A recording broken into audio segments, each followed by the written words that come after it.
at some point, we discussed this concept of saying yes and saying no. Yeah. And the challenge Yes. the challenge is, if you're in a habit of saying no, like Mike just described, that's a really good example. Just habit, kind of, no, I don't feel like it. Don't want to be controlled. Automatically, yeah.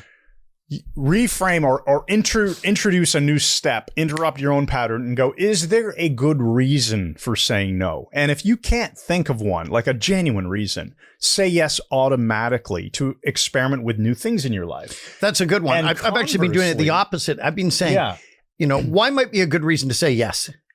And it's that. It was that CIA guy who I was listening to his podcast. And he said, people who say yes most of the time have much better lives. The former CIA, what's his name? The Everyday Espionage? Is that that guy, yeah. Right. I can't remember his name right now, but incrementally we'll get it back at some point. That's good. But so the converse is also true. If you're in a habit of not having boundaries and you tend to be a people pleaser, 9 enneagrams. You get closer to my eye with that pen. There, he's stabbing you in the eye. We all know people who say, yeah, in fact, our friend Paul often. Okay. Yes, no problem, right?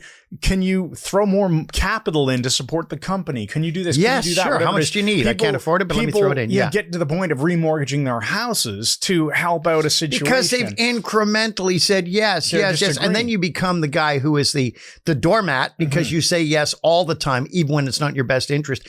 Incrementalism can go that way too. Yeah. You've got to be very careful that does not occur. So I think that when somebody is asking you to do something for them, there is a nice way to go, well, does this benefit me in some way or benefit the relationship? Or is there a useful thing here? Or am I just being lazy and wanting to say, no, I don't feel like doing that? Then say yes automatically.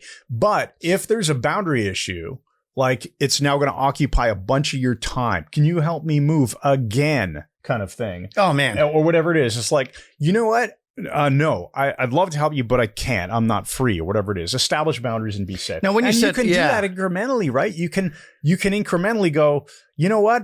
I own my Saturdays now. I'm not doing anything. I'm not helping anyone else with any other crap. Yeah, with me it's my Sundays. On Saturdays, or for you it's Sundays. Yeah, no, right? Listen, you made an interesting point there about helping people move.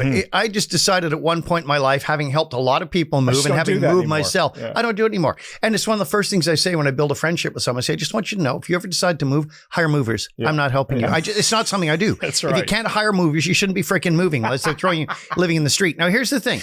You said Paul, same guy. Yeah. Years ago, his boss, Bill, who you've heard me talk about in the video. Yes. Oh, yeah. Bill was moving. Paul says, oh, Mike and I will help you. Oh, okay. We helped this dick move. He got you roped in? I back then I'd say yes more than I said no. And then I've sort of reined it in and now I'm sort of back on it. But I don't help people move. Paul and I are attempting to get an upright piano through a doorway. Just the two of us. Oh, that must Now have you been can really imagine great this was for a your task. back.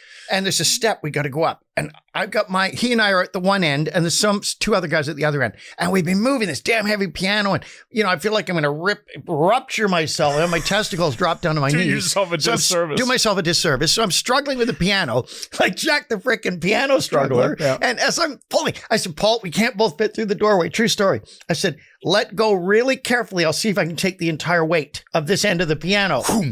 He let go very carefully and the piano didn't move. He wasn't lifting. He just had his hands under it. I was doing all the freaking work, like Jack the Work Doer. It was horrible. Okay, let's get back to this. So that was incrementalism used against you. He just slowly let go and then didn't realize you were holding on to the whole thing. Okay.